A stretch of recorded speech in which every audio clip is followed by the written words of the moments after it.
Orang beriman yang sangat diberkati Tuhan, shalom. Shalom. Sekali lagi shalom. Shalom. Puji nama Tuhan.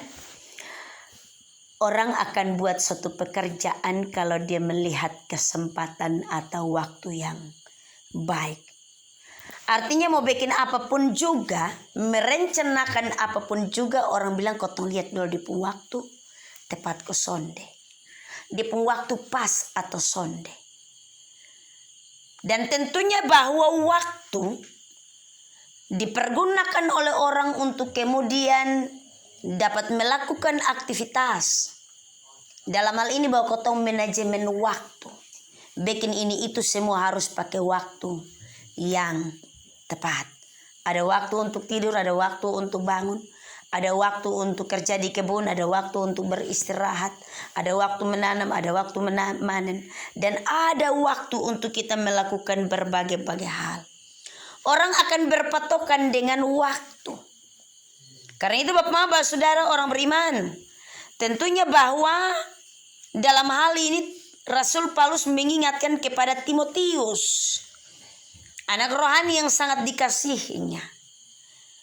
Karena tentunya bahwa apa yang diingatkan oleh Rasul Paulus berhubungan dengan pelayanan Timotius kepada jemaat-jemaat.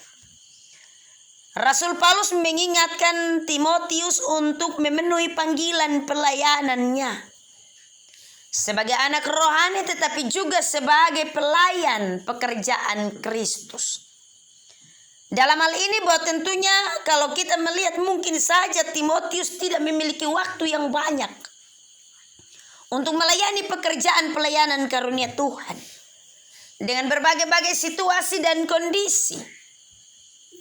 Tetapi tentunya bahwa Rasul Paulus mengingatkan kembali kepada Timotius, di mana Timotius ada di tengah-tengah jemaat yang ketika itu berkembang berbagai-bagai pengajaran dan ajaran sesat yang tentunya membawa dan memecah belah jemaat.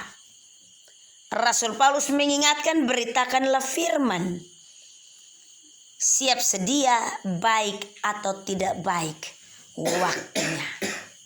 Kalau omong sampai dengan hal ini tentunya bahwa orang akan dengan memiliki alasan-alasan tersendiri. Beta sonde siap. Di waktu belum pas dan seterusnya. Pasti ada di waktu. Rasul Paulus menegaskan ini kepada Timotius, beritakanlah. Dia waktu baik atau sonde baik. Tepat atau tidak tepat, dalam keadaan apapun juga, beritakanlah firman, siap sedia baik atau tidak baik waktunya. Itu yang pertama. Artinya bahwa Timotius dalam menghadapi ini ajaran sesat, dalam menghadapi ini perpecahan dalam jemaat, mungkin bagi Timotius waktu kurang tepat dan kurang baik. Rasul Paulus mengingatkan dan juga kemudian menegaskan kepada Timotius, baik atau tidak baik waktunya. Dalam hal ini sudah ada alasan, bilang tunggu dulu kok, situasi reda dulu, tunggu dulu kok, nanti begini dan begitu dulu. Tetapi dalam hal ini tentunya bahwa Rasul Paulus menyampaikan kepada Timotius di waktu baik atau sonde baik. Nyatakanlah apa yang salah. Dalam memberitakan kabar baik terkadang bahwa kita akan memilah-milah. Kita akan takut berbicara ketika kita harus menegur suatu kesalahan, memperbaiki suatu kesalahan, menasihati sesuatu yang salah dan keliru. Kotong orang timur ini kalau dalam hal menegur ini, kotong akan bajaga perasaan. Atuin amaf, kunyadu, susi, bu. Karena hubungan kekerabatan dan kekeluargaan. Bahkan karena hubungan-hubungan yang lain.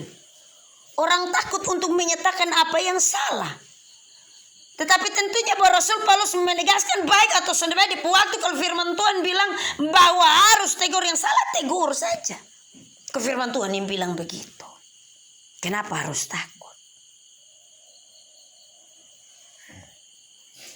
Tegurlah dan nasihati dengan segala kesabaran.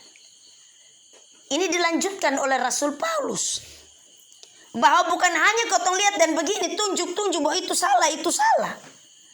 Tetapi tentunya bahwa Rasul Paulus menekankan dalam hal ini, tegurlah dan nasihatilah dengan segala kesabaran dan pengajaran.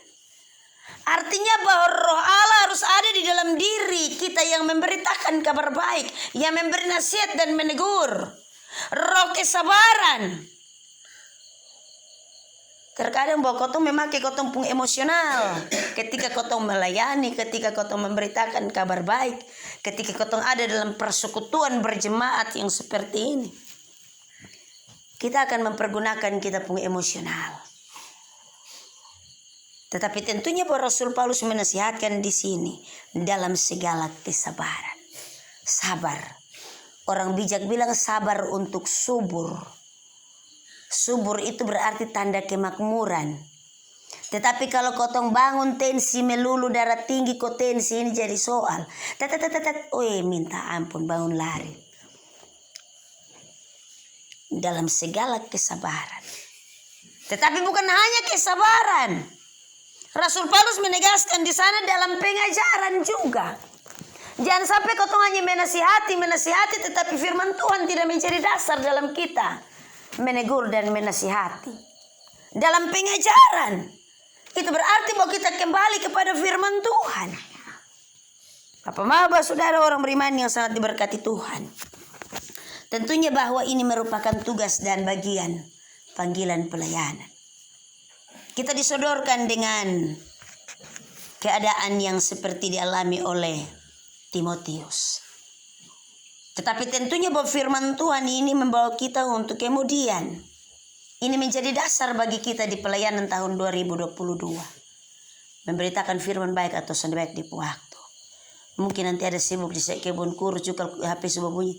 Karmana ko am susten, sebisa merapat ko. Wih Tuhan ini belum petikas habis ini kurus. Ini pendeta pun suara juson sabar lah. Karmana ko am susten. Kira-kira su beres kok. Hei beres-beres te kotong pun kayu belum horo semua. Belum piko dapat di pasaran di mana. Om Amon. Kotong akan berjumpa dengan pelayanan-pelayanan yang sedemikian rumit. Tetapi tentunya bahwa ini firman Tuhan mengajak kita baik atau sonde baik di waktu. Artinya bahwa kita sudah harus lebih bijaksana dalam manajemen waktu. Kita sudah harus lebih bijaksana dalam mengatur waktu. Kita sudah harus lebih bijaksana dalam manajemen dan menata pelayanan. Maka bukan hanya dalam pemberitaan, tetapi keluarga juga bisa terurus, kebun juga bisa terurus. Kalau seandainya kotong forsir 1 hari, makan terus melintang ini minta ampun. 1 hari antero indar pagi sampai petang. Kemudian kotong bilang peta pelayanan sah. Pulang mendengar setemam tuh pemulut lebih dari itu gong 2000. Dia akan tot. Lu hanya urus pelayanan, selalu makan pelayanan. Dikira rumah tangga sonada. Kata baik atau tidak baik di waktu ini artinya bahwa kotong harus bijaksana dalam manajemen. Bapak Maba, saudara orang beriman yang sangat diberkati oleh Tuhan Yesus Kristus. Rasul Paulus bukan hanya menegaskan hal itu, tetapi dilanjutkan dalam bagian ayat yang kelima dari ini firman Tuhan. Dibilang kuasailah dirimu dalam segala hal. Kuasailah dirimu dalam segala hal. Sabarlah menderita. Lakukanlah pekerjaan-pekerjaan pemberita Injil. Tunaikanlah tugas pelayananmu. Mari kita bersama-sama mengangkat pelayanan di awal tahun ini. Kita memohon tuntunan kasih Tuhan, supaya sekiranya dalam perjalanan pelayanan yang akan kita lewati, kita tetap menguasai diri, sabar dalam menderita. Tantangan seperti apapun juga, kita tetap melakukan pekerjaan pemberita Injil dan menunaikan tugas pelayanan di tengah-tengah jemaat yang Tuhan telah karuniakan bagi kita. Tuhan memberkati kita dalam terang firman-Nya. Terpujilah nama Tuhan Allah kita. Amin.